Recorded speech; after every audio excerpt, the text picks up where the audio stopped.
இவ்வளோதான் இருக்கு. Here you go. அங்கே வச்சிரு. I put my vial. வாய் வச்சிட்டியா? சரி அப்போ வெளியே வை. டேய் ஒயிட்டில் கை வச்சிங்கன்னா அடி.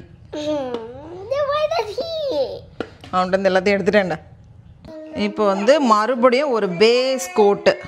இது வந்து அந்த பாலிஷ் பண்ணுறதுக்காக கேக்கை.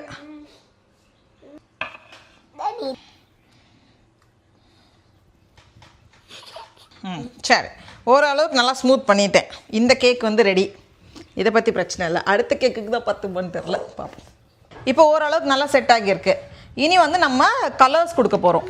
ஃபஸ்ட்டு வந்து மேலே இருக்கக்கூடிய அந்த பிங்க் கலர் கொடுக்க போகிறோம். இந்த தடவை ஆலரிக் பர்த்டேக்கு ஊரில் தானே இருந்தோம். அப்போ தான் தெரிஞ்சுது ஒவ்வொரு தடவும் கேக் நம்ம வீட்டில் பண்ணி எத்தனாயிரம் ரூபாய் மிச்சம் பிடிச்சிருக்கோம் அப்படின்ட்டு. ஆனால் அதையும் தப்பு சொல்ல முடியாது. ஏன்னா அவ்வளோ டைம் ஆகுது. இன்னொன்று இன்க்ரீடியன்ஸ்லாம் பாருங்கள் எவ்வளோ வந்து நமக்கு செலவும் ஆகுது. பட்டர் அந்த ஃபாண்டன்லாம் பண்ணும்போது நிறையவே பண்ணணும் அவங்க. அதுக்கெலாம் நிறைய செலவாகும். பிங்க் கலர் க்ரீம் வச்சு மேலே ஃபுல்லாக ஸ்ப்ரெட் பண்ணி ஸ்மூத் பண்ணிகிட்ருக்கேன். ஒரு பிங்க் லேயர் கொடுத்துருக்கேன். அடுத்தது வந்து நம்ம சின்னதாக வந்து ஒரு இந்த கலர் க்ரீன் கலர் போட போகிறோம். சும்மாவே அலாண்ட்ரா சொல்லுவா, அம்மா யூ ஷுட் லேர்ன் கலர்ஸ்ன்னு. நான் இதை வந்து பச்சை கலர்னு சொன்னது அவள் காதில் விழல போல். இல்லைனா நம்ம வந்து ஃபாண்டன்ட் கூட யூஸ் பண்ணலாம். அதுவும் வந்து நல்லா வரும். ஷேப் வந்து ஹோல்ட் ஆகும். இனி தான் நம்ம வந்து டீட்டெயிலிங் பண்ண போகிறோம்.